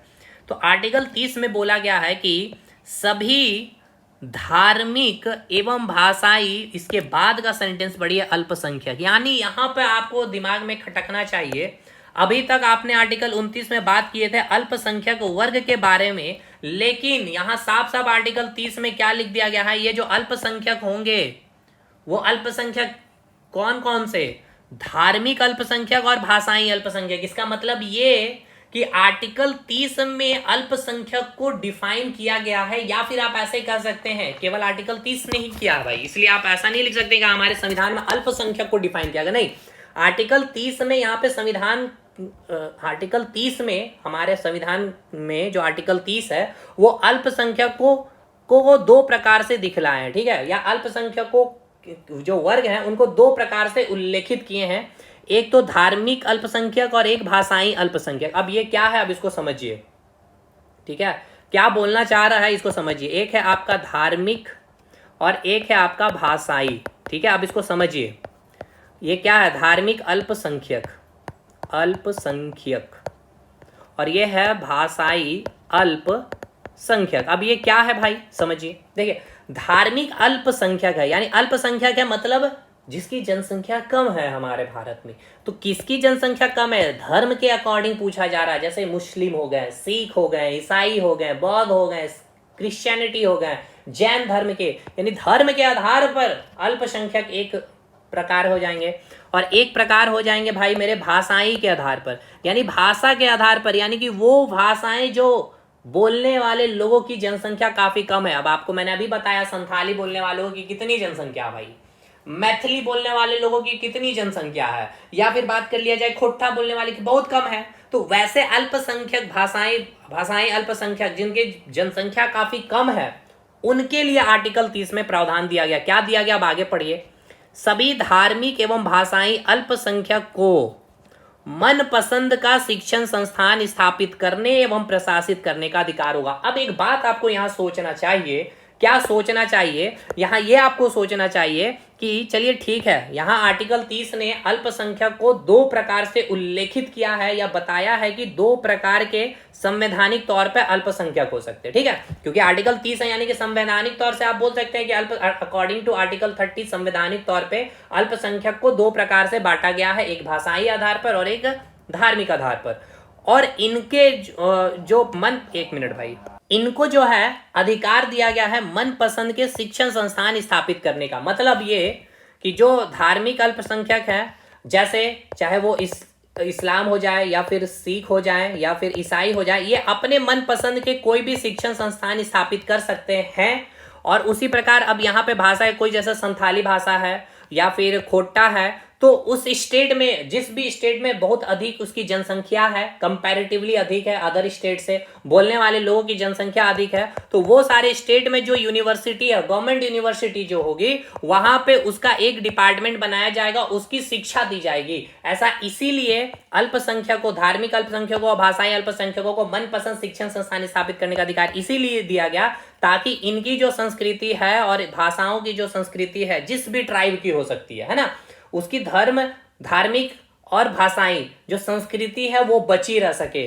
ताकि शिक्षण संस्थान स्थापित किया जाएगा तो उस शिक्षण संस्थान में क्या दिया जाएगा भाई, शिक्षा दिया जाएगा उस धर्म से रिलेटेड, उस भाषा से रिलेटेड, जो आने वाली पीढ़ियों को भी वो शिक्षा का एक आधार के माध्यम से वो कल्चर या वो संस्कृति बची रहेगी। समझ में आया आर्टिकल 30 क्यों मनपसंद शिक्षण संस्थान स्थापित करने का अधिकार दिया गया, पहले ये बताइए भाई। यहां तक चीजें क्लियर है कि नहीं। आप इसका एग्जाम्पल भी देख सकते हैं भाषाएं, जैसे कि अगर झारखंड में आप देख ले संथाल भाषा को बोलने कितने संख्या में होंगे, 8,000 9,000 जनसंख्या बस है इतनी जो संथाली भाषा बोलते हैं। इसके बावजूद भी आपको पता होना चाहिए झारखंड यूनिवर्सिटी जो है, झारखंड यूनिवर्सिटी बोल रहे, झारखंड में जो रांची विश्वविद्यालय है, रांची यूनिवर्सिटी में आप जाइए, आपको एक संथाल का डिपार्टमेंट मिलेगा, ठीक है। ये बता रहा है कि संथाल की जो कल्चर है, जो संस्कृति है वो आज भी है। यहाँ पे पढ़ाई होते हैं, यहाँ शिक्षक है स्पेशली, यहाँ पे स्टूडेंट्स आ रहे हैं, पढ़ रहे हैं और आने वाली पीढ़ियों को ये पढ़ाएंगे, उसी यूनिवर्सिटी में आगे चीजें चलती रहेगी। क्लियर, अब समझ में आया आर्टिकल 30। चलिए भाई, अब एक चीज को समझिए, आपको मैंने बताया था पिछले यानी कि मूल अधिकार के सेकंड क्लास में ही, फर्स्ट क्लास या सेकंड क्लास जो भी है, संपत्ति का अधिकार के बारे में, ठीक है। अब इसको समझिएगा, संपत्ति का जो अधिकार था, चलिए आ जाइए यहाँ पे, जो संपत्ति का जो अधिकार था, ठीक है, छठा अधिकार है आपका, मूल अधिकार है ना, 6th फंडामेंटल राइट था, जो अब क्या हो चुका है, एक आपका विधिक अधिकार हो चुका है ना। अब विधिक अधिकार हो चुका है और ये कहाँ आ चुका है, आर्टिकल 300A में आ चुका है। इसमें मैंने आपको बताया था कि सरकार जब चाहे देश के विकास के लिए, लोक कल्याणकारी योजनाओं के लिए आपकी संपत्ति क्या कर सकती है भाई, छीन सकती है, ठीक है। बदले में आपको मुआवजा दे या ना दे, ये डिपेंड करेगी सरकार के ऊपर। तो अब यहां मामला ये आपका कब हुआ था बताइएगा, 44वां संविधान संशोधन किया गया था 1978 में, है ना भाई, यही डेट है। अब यही संविधान संशोधन के तहत एक डर आ गए अल्पसंख्यकों को, ठीक है, एक डर सा फील हो गया अल्पसंख्यकों को। क्या डर फील हो गया? क्योंकि इन्होंने मान लीजिए कोई शिक्षण संस्थान की स्थापना किया है, तो भाई ये संपत्ति उस धार्मिक से रिलेटेड या उस भाषाई अल्पसंख्यक से रिलेटेड लोगों की हो गई, है ना, वो संपत्ति हुई। तो सरकार तो भाई जब चाहे, क्योंकि संपत्ति का अधिकार तो अब आपका रहा नहीं, तो सरकार जब चाहे वो शिक्षण संस्थान को अपने अधीन ले सकती है कि नहीं भाई। तो जो संपत्ति का अधिकार जो आपका खत्म हुआ, अब एक लीगल राइट जो बन गया, तो इससे क्या हुआ, अल्पसंख्यक वर्ग में अपनी संपत्ति को लेकर के डर सी पैदा हो गई या भय एक पैदा हो गया। तो यही चीज देखा गया कि कोई डर या कोई भय ऐसा पैदा हो गया है, तो ऐसा पैदा ना हो, ऐसा डर या भय जो अल्पसंख्यक है उसके अंदर पैदा ना हो, इसलिए इसी संविधान संशोधन के तहत एक कार्य और किया गया, ये मैंने लिखा भी होगा। इसी संविधान संशोधन के तहत, चलिए मैं बताता हूं, इसी संविधान संशोधन के तहत एक कार्य और किया गया। इसमें यह कहा गया कि जो अल्पसंख्यक हैं उस अल्पसंख्यक जो एक वर्ग या अनुभाग के जो भी शिक्षण संस्थान है, ठीक है, अगर उस शिक्षण संस्थान को सरकार अर्जन करती है यानी कि ले लेती है, तो उसके बदले सरकार आपको क्या देगी, मुआवजा देगी, ठीक है, उसकी क्षतिपूर्ति के लिए कुछ भी होगी, जितनी भी मुआवजा बनेगी वो राशि आपको दी जाएगी, ठीक है। तो इस कारण ये जो डर और भय जो बना वो अब वो समाप्त हो गया, क्योंकि लाजमी से बात है, संपत्ति का अधिकार समाप्त हो चुका है भाई। तो अब अल्पसंख्यकों का भी कोई शैक्षणिक संस्थान अब वो उनका रहा नहीं, जब चाहे सरकार ले ले। तो इस केस में मान लीजिए, जैसे कि अगर आपको मैं जस्ट एक एग्जांपल देके समझाऊं कि यहाँ पर अगर कोई एक कॉलेज है अलीगढ़ मुस्लिम यूनिवर्सिटी, ठीक है, तो अलीगढ़ मुस्लिम यूनिवर्सिटी कैसा हो गया भाई, धार्मिक अल्पसंख्यकों के द्वारा स्थापित किया गया एक ये आपका यूनिवर्सिटी है, जहां पे, ठीक है, अब ये अगर ऐसा कंपलसरी करना चाहे, ये मैंने पहले भी बताया था कि केवल मुस्लिम है ना वही यहाँ एडमिशन लेंगे तो भी पॉसिबल है, ठीक है, लेकिन ऐसा है नहीं, कोई भी आ जा सकते हैं, एडमिशन ले सकते हैं अपने रैंक वाइज। खैर ये हटाइए, ये मुद्दा नहीं है। बात ये है कि अलीगढ़ मुस्लिम यूनिवर्सिटी जो है एक धार्मिक अल्पसंख्यकों के द्वारा स्थापित की गई यूनिवर्सिटी है। अब कल को जाकर के सरकार, केंद्र सरकार बोले कि ये संपत्ति जो ये कॉलेज या शिक्षण संस्थान जहां भी बनाई गई है, ये संपत्ति को लोक कल्याण के लिए या देश के विकास के लिए कोई भी ऐसा कारण दे करके इसको अपने अधीन कर लेगी इस संपत्ति को, तो भाई अब वो जो एक उनकी संस्कृति थी, मुस्लिमों की जो संस्कृति, इस्लाम की जो संस्कृति है भाई, तो उसको क्या हो जाएगा भाई, उसको थोड़ा सा टेंशन, मतलब उनकी संस्कृति को खत्म होने की एक और कगार बढ़ सकती है। क्योंकि यहाँ पे क्या है भाई, वो इस्लाम धर्म के शिक्षा दे सकते हैं ताकि आने वाले पीढ़ियां उसकी संस्कृति को समझ सकें और उसको आगे कंटिन्यू कर सके। तो अगर ऐसा केस बनता है, सरकार अगर इसकी संपत्ति को ये पूरी हड़पती है, अर्जन करती है, तो इसके बदले इसमें जो मुआवजा होगा वो सरकार उस अनुभाग, उस संगठन को, उस संस्था को देगी, इस संपत्ति में जो भी मुआवजा होगा, जो भी खर्च होगा उसके लिए। समझ में आया कि नहीं भाई? तो वही है आपका आर्टिकल 29 और आर्टिकल 30। बताइए, ये पांचवा जो फंडामेंटल राइट्स था, समझ में आया? अच्छा आपका ये राइट्स है भाई, इतना आसान नहीं है ये सारी चीजें जितने हम लोग आराम से पढ़ लेते हैं। चीजों को जब आप समझेंगे तब एग्जैक्ट मीनिंग आएगा कि कितना इंपॉर्टेंट था ये अधिकार। अब ये समझिए, 44वां संविधान, यहाँ मैंने मेंशन नहीं किया, आप मेंशन कर लेंगे या याद रखिएगा। 44वां संविधान संशोधन जो 1978 में आपका किया गया था, 44वां संविधान संशोधन 1978 के तहत ही आपका संपत्ति का जो अधिकार है उसे क्या कर दिया गया था भाई, आर्टिकल 300A में रख दिया गया था, एक विधिक अधिकार बना दिया गया था। तो अब आपकी संपत्ति आपके अधिकार के मूल अधिकार के तहत ही नहीं रहा, इससे अल्पसंख्यकों के अंदर ये डर या भय पैदा ना हो जाए, इसीलिए इसी 44वां संविधान संशोधन 1978 के तहत ये प्रावधान डाला गया, ये प्रावधान किया गया कि अगर अल्पसंख्यक वर्ग की कोई भी शिक्षण संस्थान को अगर सरकार या राज्य अर्जन करती है तो उसके बदले उसकी मुआवजा या क्षतिपूर्ति दी जाएगी।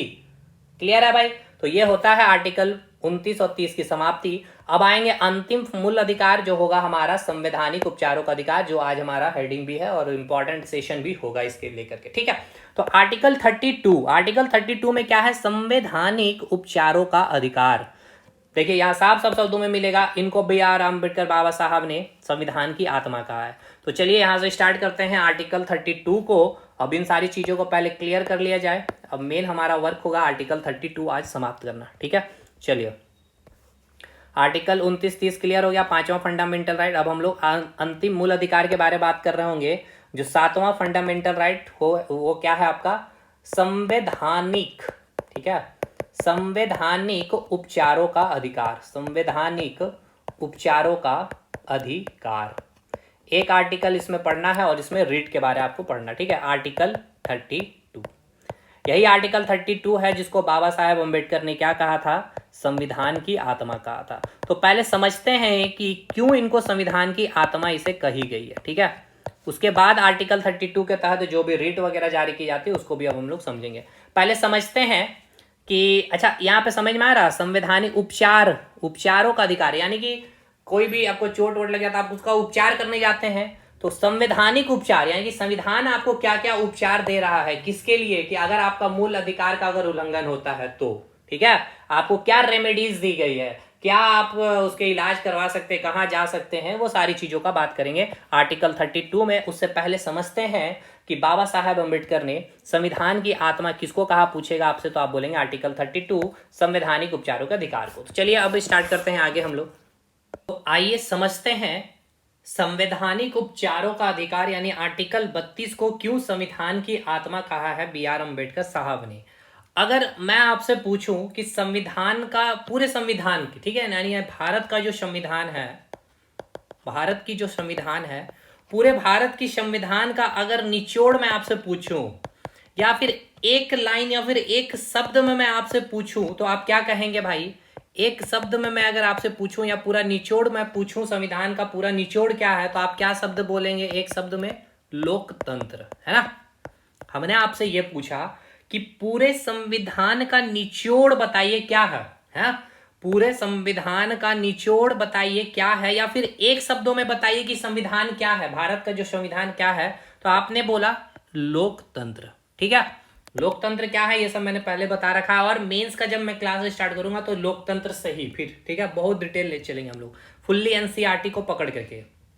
अब ये जो लोक यानी हमारा संविधान का निचोड़, या कहा जाए एक शब्द में संविधान के बारे में, भारत के संविधान के बारे में, तो क्या कहेंगे, लोकतंत्र। और ये लोकतंत्र कब सुरक्षित रहेगी, पहले ये बताइए, ये लोकतंत्र कब सुरक्षित रहेगी, जब हमारा मूल अधिकार सुरक्षित रहेगा, है ना, जब हमारा मूल अधिकार सुरक्षित रहेगा। और ये मूल अधिकार कब सुरक्षित रहेगा, जब आपकी आर्टिकल 32 सुरक्षित रहेगी।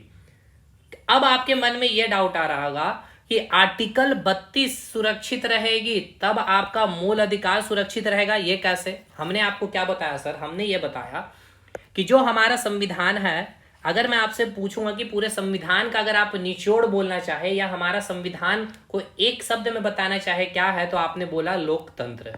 अब इस लोकतंत्र की सुरक्षा की जब बात आती है तो हमारा लोकतंत्र कब सुरक्षित रहेगा, जब हमारा मूल अधिकार सुरक्षित रहेगा। यानी आपकी जो फंडामेंटल राइट्स आपने जो पढ़ी है, वो फंडामेंटल राइट्स आपकी जब सुरक्षित रहेगी तब जाकर के भारत का लोकतंत्र यानी हमारा संविधान सुरक्षित रहेगा। तो आपके मूल अधिकार सुरक्षित कब रहेंगे, जब आर्टिकल 32 सुरक्षित रहेगा। कैसे, अब इसको समझिएगा।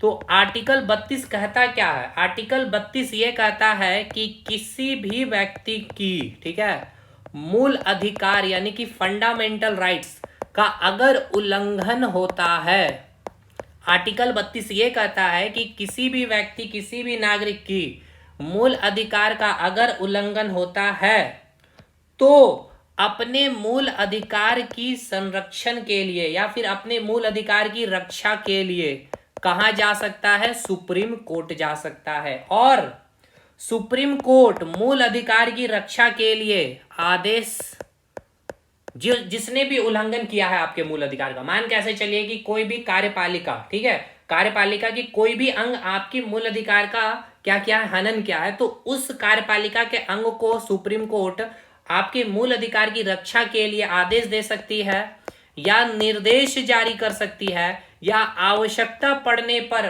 वो रिट भी जारी कर सकती है। समझ में आया,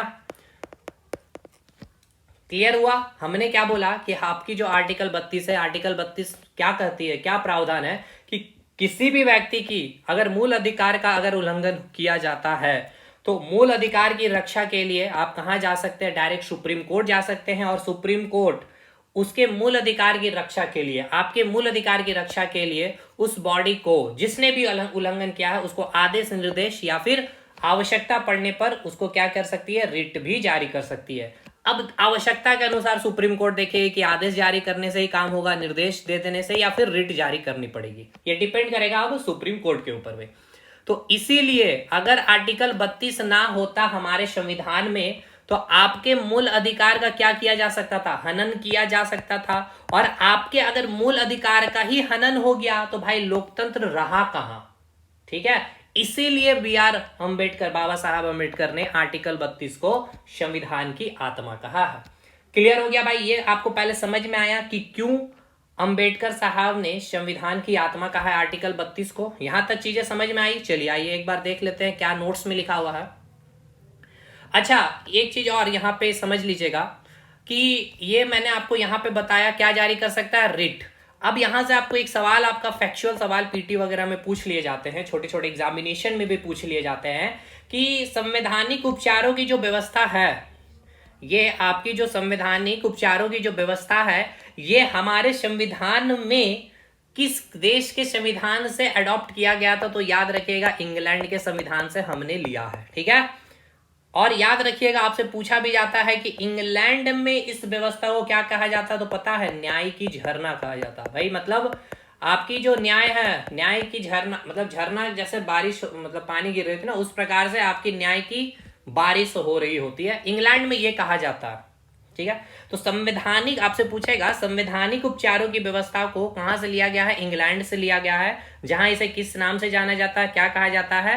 न्याय का झरना कहा जाता है। ठीक है, और आपसे ये भी पूछ लेगा कि जो रिट है, ठीक है, जो रिट का प्रावधान है, ये कहां से लिया गया? तो ये भी आपके इंग्लैंड से ही लिया गया है। ठीक है मेरे भाई, यहां तक चीजें क्लियर है? अब आइए नोट्स में। तो ये सारी चीजें लिखी गई है नोट्स में, इसलिए मैंने पहले समझा दिया। देखिएगा, संवैधानिक उपचारों की व्यवस्था को इंग्लैंड से लिया गया है, जहां इसे न्याय का झरना भी कहा जाता है, और रिट की व्यवस्था भी इंग्लैंड से ली गई है। आर्टिकल 32 क्या कहता है? मैंने बताया कि यदि किसी व्यक्ति के मूल अधिकारों की उल्लंघन होती है तो निर्धारित प्रक्रिया के यानी कि जो भी प्रोसेस निर्धारित है उसके तहत अपने मूल अधिकार की रक्षा के लिए सुप्रीम कोर्ट जा सकते हैं आप, और सुप्रीम कोर्ट उसके मूल अधिकार की रक्षा के लिए या आपके मूल अधिकार की रक्षा के लिए क्या क्या जारी कर सकती है? आदेश, निर्देश, और आवश्यकता पड़ने पर रिट जारी कर सकती है। ठीक है, अब आइए बात करेंगे रिट के बारे में। ठीक है, आपको समझना है पहले 5 प्रकार के रिट सुप्रीम कोर्ट जारी कर सकते हैं। कौन कौन से? तो देखिए, एक है आपका बंदी प्रत्यक्षीकरण। ठीक है, एक पहला रिट है बंदी प्रत्यक्षीकरण, दूसरा है परमादेश, तीसरा है प्रतिषेध, चौथा है उत्प्रेषण, और पांचवा है अधिकार परीक्षा। ठीक है, अब ये तो ऊपर ऊपर चीजें हो गई कि ये 5 रिट सुप्रीम कोर्ट जारी कर सकती है, यानी आपका जब मूल अधिकार का उल्लंघन होगा तब। लेकिन आपको यह समझना होगा कौन सा रिट कब जारी होगा, कौन सी रिट कब जारी होगी, ठीक है, और किसके खिलाफ जारी होगी और किसके खिलाफ जारी नहीं होगी। मेन यही चीज समझना है अब आपको। यानी आपको क्या समझना है, आपने ये पहले समझ लिया ना भाई, रिट का मतलब क्या है? रिट का मतलब क्या है कि अगर किसी भी व्यक्ति के मूल अधिकार का उल्लंघन किया जाता है तो आप डायरेक्ट निर्धारित प्रक्रिया के तहत तो डायरेक्ट सुप्रीम कोर्ट जा सकते हैं, और सुप्रीम कोर्ट आपके मूल अधिकार की रक्षा के लिए आदेश, निर्देश और रिट जारी करेगी। रिट कुल मिलाकर के 5 प्रकार के होते हैं।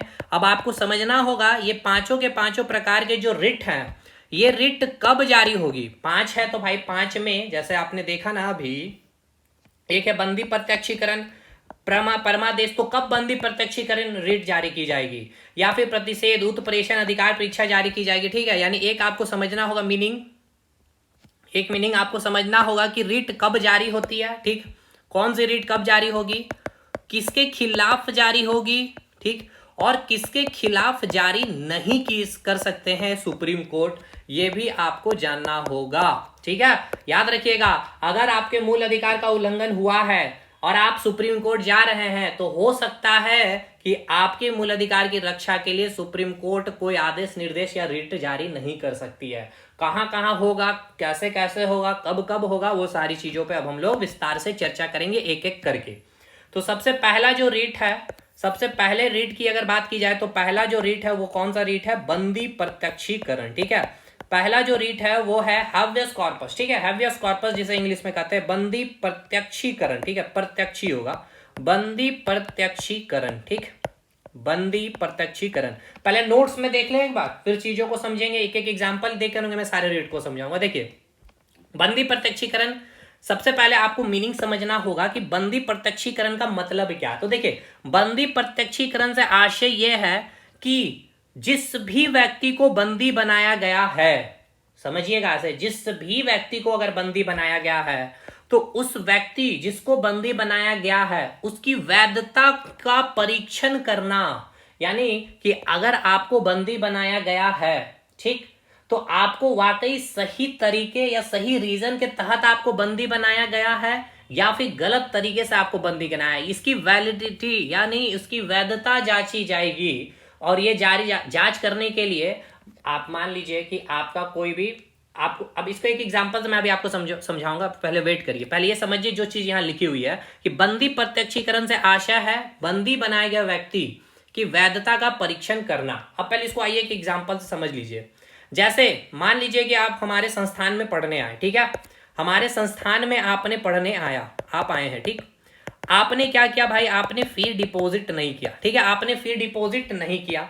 अब आपने फी डिपॉजिट नहीं किया तो ये जो दरवाजा था इस संस्थान का, इस संस्थान के दरवाजे में हमने क्या कर दिया, लॉक लगा दिया। अब सब के सब क्या हो गया भाई, रूम में बंद हो गए, यानी मैंने आपको बंदी बना लिया। क्लियर कट है कि नहीं, मैंने क्या किया, आपको बंदी बना लिया भाई, मैंने आपको क्या किया, बंदी बना लिया।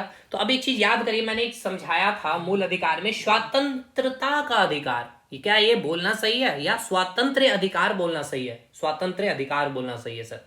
उसमें मैंने आपको बताया था स्वतंत्रता का जो अधिकार है, एक इसमें क्या बात है, स्वतंत्रता का अधिकार है, आपको स्वतंत्र रहने का अधिकार है। तो बंदी बना लिया तो भाई ये तो मैंने अधिकार आपसे छीन लिया, लेकिन आपके पास क्या था, एक अधिकार और है, अधिकार पाने की स्वतंत्रता है। तो आपको मैंने बंदी बना लिया, तो लेकिन आपके जो अभिभावक हैं मेरे खिलाफ क्या करेंगे भाई, आप चले जाएंगे सीधा उनके अभिभावक सुप्रीम कोर्ट, क्योंकि आपके मूल अधिकार का मैंने हनन किया, आपके स्वतंत्रता का अधिकार का मैंने हनन किया है, आपको बंदी बना लिया भाई, ठीक।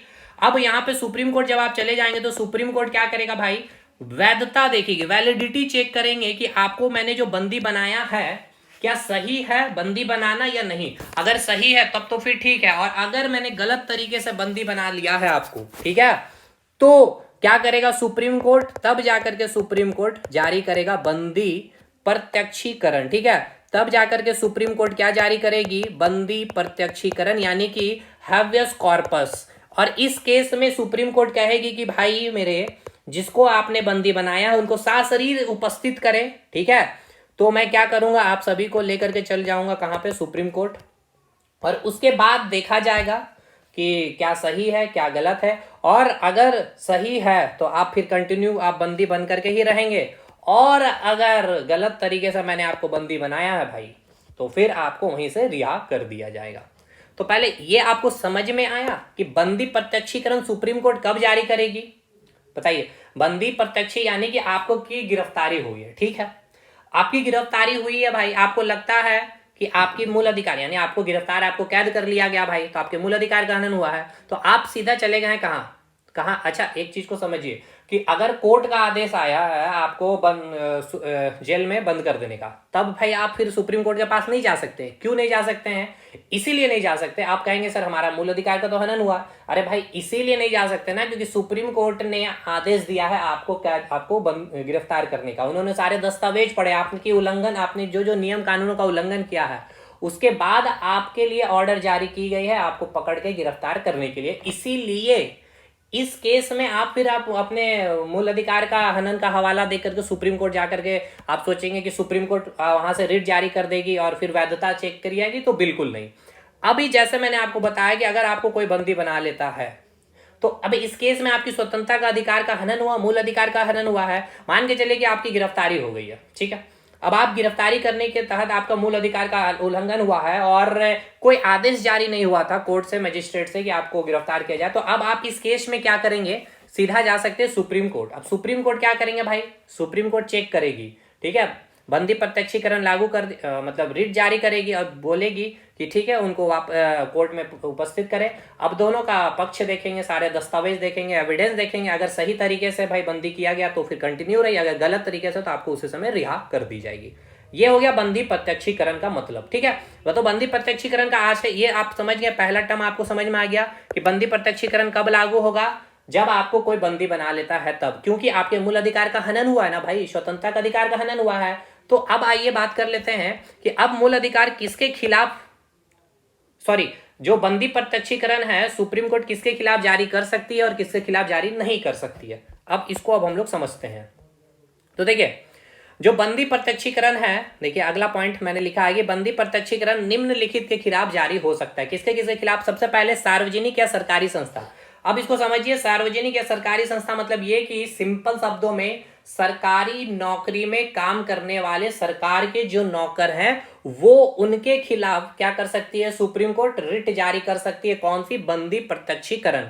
दूसरा किसके खिलाफ? निजी संस्था, यानी कि प्राइवेट इंस्टीट्यूशन में काम करने वाले कोई भी मजदूर या एम्प्लॉय, ठीक, उनके खिलाफ भी अगर किसी के भी मूल अधिकार का उल्लंघन किया है तो उनके खिलाफ भी क्या किया जा सकता है भाई? सुप्रीम कोर्ट बंदी प्रत्यक्षीकरण रिट जारी कर सकती है। मान के चलिए कोई प्राइवेट संस्थान में आपने कोई काम किसी भी कारण आपको बंद कर दिया, आपने कंपनी में 10 दिन तक काम करते रहिए अकेले, तो आपके कोई भी परिजन क्या कर सकते हैं भाई, या आप खुद जाकर सुप्रीम कोर्ट में दाखिला कर सकते हैं आपके इस चीज से रिलेटेड। तो एक चीज क्लियर हो गया कि बंदी प्रत्यक्षीकरण किसके किसके खिलाफ जारी होगा। ये सब ऑब्जेक्टिव में पूछता है कि बंदी देखिए, आप जब पढ़ नहीं रहे होते हैं डिटेल इतना तो आपको समझ में नहीं आता ये क्वेश्चन कहाँ से आ गया, बहुत डिटेल आया। देखिए चीजें एक बार अच्छे से पढ़िए। बंदी प्रत्यक्षीकरण पूछेगा आपसे इसका आशय क्या है, ठीक, या दूसरा आपसे पूछा जाएगा कि बंदी प्रत्यक्षीकरण किसके खिलाफ जारी किया जा सकता है, किसके खिलाफ जारी नहीं किया जा सकता। तो सार्वजनिक एवं सरकारी संस्था के खिलाफ जारी कर सकती है, जितने भी निजी संस्थान है उसके खिलाफ भी जारी कर सकती है। कौन? Supreme court. कौन से रिट? बंदी प्रत्यक्षीकरण।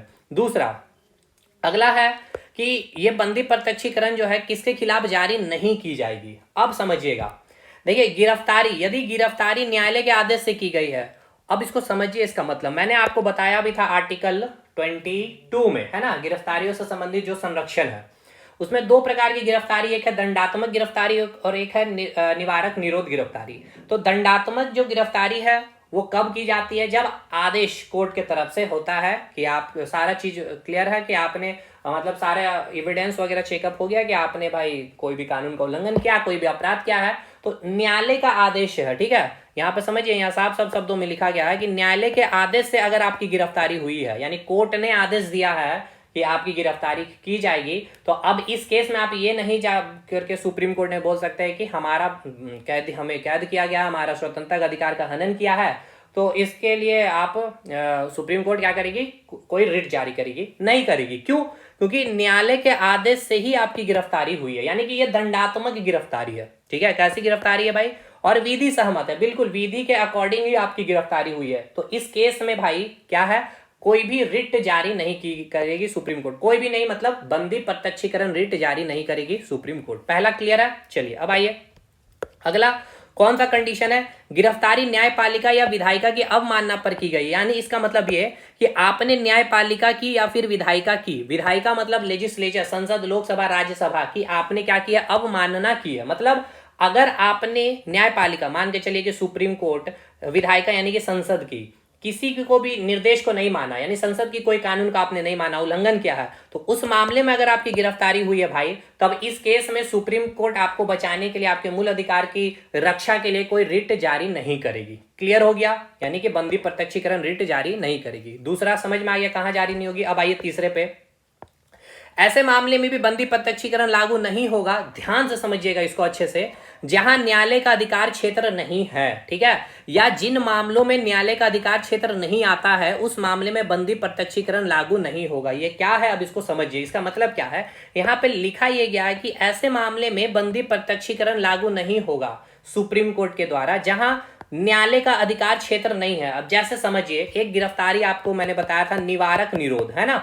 अब ये निवारक निरोध जो गिरफ्तारी होती है किस आधार पे? संदेह के आधार पर, यानी हमें शंका है कि आप अगर बाहर रहेंगे तो हो सकती है अराजकता जैसी सिचुएशन या अपराध जैसी सिचुएशन होगी, तो कोई मजिस्ट्रेट या कोर्ट का आदेश नहीं था आपको गिरफ्तारी करने के, यानी यहाँ पे न्यायालय का कोई अधिकार क्षेत्र नहीं था। हमने अपने शंका के अधिकार आधार पर, यानी निवारक निरोध, मैंने आपको समझाया, बहुत डेंजरस ये निरोध होते हैं, गिरफ्तारी होती है, तो 3 महीने तक आपको मैं रख सकता हूं। आप 3 महीने के अंदर अंदर आप सुप्रीम कोर्ट जाकर के आप याचिका दायर नहीं कर सकते हैं कि आपके मूल अधिकार का उल्लंघन किया गया, ठीक है, क्योंकि ये न्यायालय का अधिकार क्षेत्र में नहीं आता है। 3 महीने तक आपको रहना ही होगा, और उसके बाद भी अगर लगता है कोई भी पुलिस विभाग को या जांच एजेंसी को कि आपके अभी भी और बाहर 3 महीने के बाद भी बाहर रहने के बाद 3 महीने कैद होने के बाद अगर आपको बाहर कर दिया जाए, तो फिर से उनको लगता आशंका है कि आप अराजकता जैसे सिचुएशन फैला सकते हैं, या फिर जो भी सिस्टम है उसके सिस्टम को आप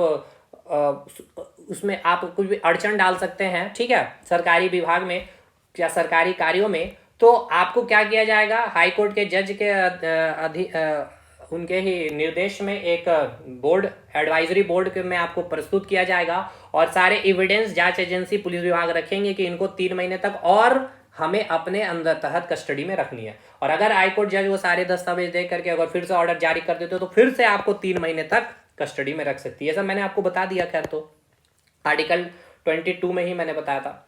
तो ये समझ में आया, तो ये पॉइंट मैं आपको समझ में आया कि नहीं। जैसे कि यहाँ मैंने देखिए, जैसे मैं एग्जाम्पल में भी मैंने लिख दिया नोट्स में, देखिए ये नोट्स की खूबसूरती है भाई। एक बार क्लास लेक्चर देखने के बाद नोट्स में बहुत अच्छे से आपका रिवीजन होगा, क्लास की बताई गई हर एक बात को भी, कि निवारक निरोध की गिरफ्तारी में 3 माह तक पुलिस उसको न्यायालय में प्रस्तुत नहीं कर सकती। जरूरी नहीं है 3 महीने तक, आपको जरूरी नहीं है कि वो कोर्ट मजिस्ट्रेट के पास आपको प्रस्तुत करेगी, क्योंकि कोर्ट का आदेश नहीं था इस गिरफ्तारी, ये शंका के आधार पर किया गया। उसी प्रकार एनआईए या अफसर के द्वारा एनआईए 1 साल तक न्यायालय में प्रस्तुत नहीं करेगी अगर आपकी गिरफ्तारी कर लेती है, अगर जांच एजेंसी, ठीक है, नेशनल इन्वेस्टिगेशन एजेंसी, अफसर अगर 6 महीने तक न्यायालय में प्रस्तुत नहीं कर सकती है। और इसके लिए आप कोर्ट, सुप्रीम कोर्ट नहीं जा सकते, क्योंकि सुप्रीम कोर्ट का ये अधिकार क्षेत्र नहीं है, ठीक है। ये तीनों पॉइंट याद रखिएगा, ये सब लिखने में काम आएगा। किस कौन कौन से, अगर आपसे पूछ लिया जाएगा कि बंदी मतलब कि ये रीट के बारे में पूछ लिया जाएगा, तो बंदी प्रत्यक्षीकरण में आप बता सकते हैं ये सारी चीज़ों को। तो अब आपको ये समझ में आ गया कि बंदी प्रत्यक्षीकरण कब, जब आपको बंदी बना लिया जाए, क्लियर है भाई। अब उसके वैधता की जांच करने के लिए बंदी प्रत्यक्षीकरण सुप्रीम कोर्ट लागू करेगी। किसके खिलाफ हो सकती है, सरकारी संस्था और निजी संस्था के खिलाफ, किसके खिलाफ नहीं हो सकती है, ये भी मैंने आपको क्लियर कर दिया। चलिए, पहला आपका क्लियर हो गया रीट। अब दूसरे रीट की बात करेंगे। दूसरा रीट कौन सा है आपका, परमादेश, ठीक है। दूसरा रीट कौन सा है भाई, दूसरा रीट है आपका परमादेश। अब आइए बात करते हैं परमादेश का मतलब क्या, ठीक है, यानी मैंडामस, ठीक है। परमादेश का मतलब क्या है, मैंडामस। तो परमादेश का मतलब क्या, परमादेश का सबसे पहले आपको मीनिंग आपको समझ में आना चाहिए कि परमादेश का शाब्दिक अर्थ क्या होता है। परमादेश का शाब्दिक अर्थ होता है, सिंपल सी भाषा में बात किया, कि हम आदेश देते हैं, ठीक है। क्या है, यहाँ पे आदेश दिया जा रहा है। परमादेश का मतलब क्या हो गया, हम आदेश देते हैं। अब परमादेश क्या है, एक रिट है ना, ये क्या है आपकी एक रिट है। परमादेश क्या है, एक रिट है, जिसको कौन जारी करेगा, सुप्रीम कोर्ट।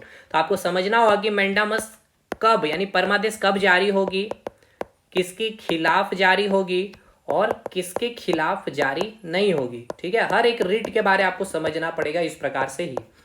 तो चलिए पहले समझते हैं कि परमादेश कब जारी किया जाएगा। तो देखिए, जब भी कोई भी सार्वजनिक संस्था पे या सार्वजनिक पद पर बैठा कोई भी व्यक्ति, यहां मैं लिख रहा हूं सार्वजनिक संस्था, कोई सार्वजनिक संस्था हो सकता है या कोई व्यक्ति हो सकता है। सार्वजनिक संस्था व्यक्ति मतलब समझ में आ रहा है, सरकारी विभाग में कार्य करने वाला व्यक्ति, सरकारी नौकर जो है, अगर वो आपके फंडामेंटल राइट्स को, यानी आपके मूल अधिकार को अगर उल्लंघन करता है, आपके मूल अधिकार का अगर उल्लंघन करता है, तो इसके या अपने एक तो आपके वो एक ऐसा बैठा है, मान लीजिए वो अपने कर्तव्यों का निर्वहन। अच्छा, एक चीज को समझिए कि कैसे उल्लंघन करता है। अब इस प्रकार से समझिए कि कोई एक सरकारी टीचर का एक एग्जाम्पल लेते हैं, तब आपको अच्छे से समझ। मान के चलिए कोई एक शिक्षक है। अब सरकारी शिक्षक, सरकारी स्कूल का जो टाइमिंग है 9 से 3 बजे तक है। अब ये शिक्षक क्या कर रहे हैं भाई, स्कूल आ रहे हैं 11 बजे, ठीक है। आने के बाद अपने फ़ोन में ही ये व्यस्त है 1-2 घंटे तक, यानी 12-1 बजे तक ऐसे ही हो गया। इसके बाद आपका लंच टाइम हो चुका है, और लंच टाइम करने के बाद भाई 1 घंटे बस क्लास लिए हैं, और उसके बाद छुट्टी हो गई, ठीक है।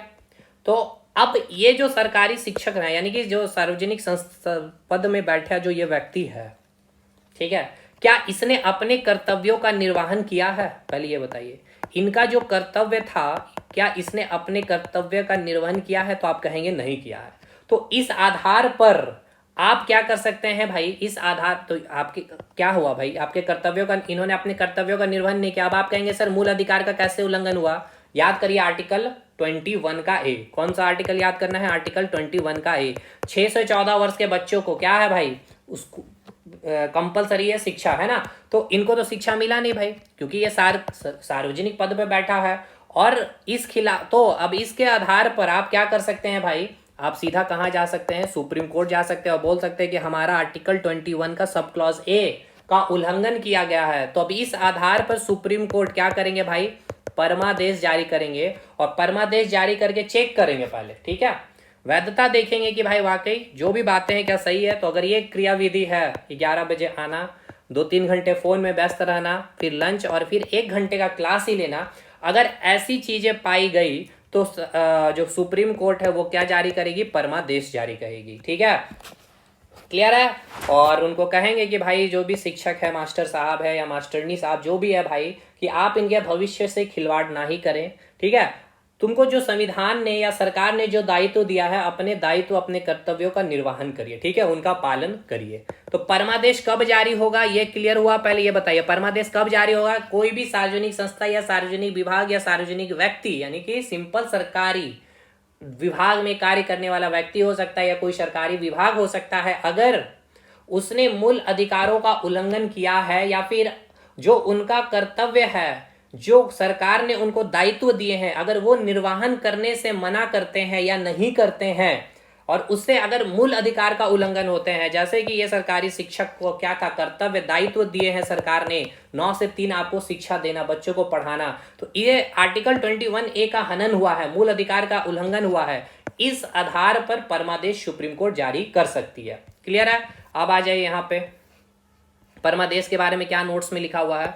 परमादेश यानी मैंडामस, परमादेश का शाब्दिक अर्थ होता है हम आदेश देते हैं।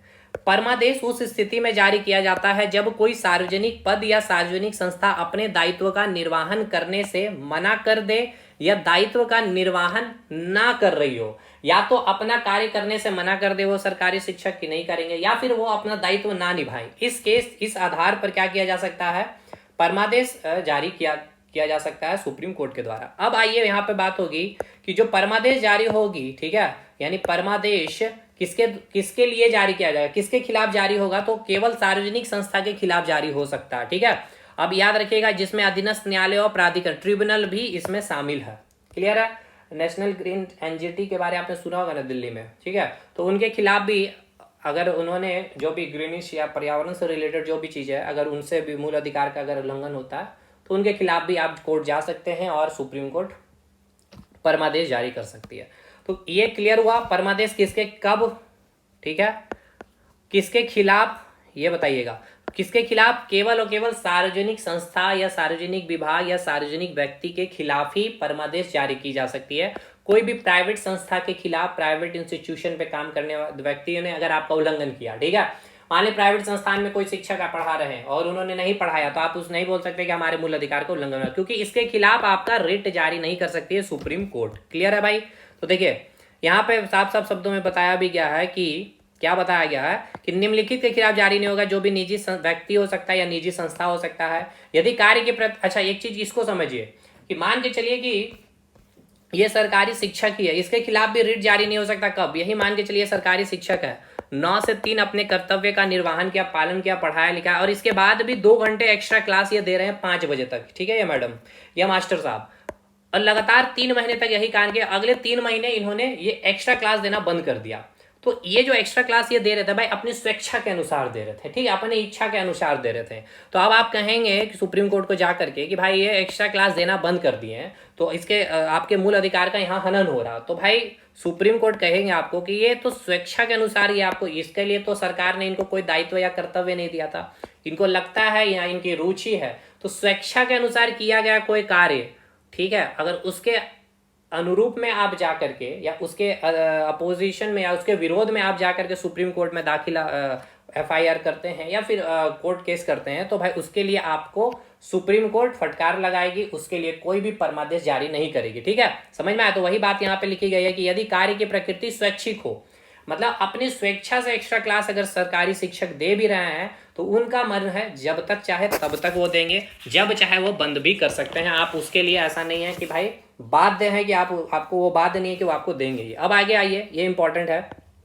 तीसरा कि राष्ट्रपति के खिलाफ और राज्य के जो राज्यपाल हैं और जो हाई कोर्ट है उनके जो न्यायाधीश है उनके खिलाफ भी परमादेश जारी नहीं होगी। अब ये बहुत अच्छा सवाल है, इंटरव्यू में भी आपसे पूछा जा सकता है कि राष्ट्रपति के खिलाफ क्यों सुप्रीम कोर्ट रिट जारी नहीं कर सकती है, या राज्यपाल के खिलाफ, या फिर हाईकोर्ट के जो न्यायाधीश हैं, ठीक है, जो मुख्य न्यायाधीश है, चीफ जस्टिस जो है हाईकोर्ट के, उनके खिलाफ क्यों सुप्रीम कोर्ट परमादेश जारी नहीं कर सकते। अब इसको समझिए।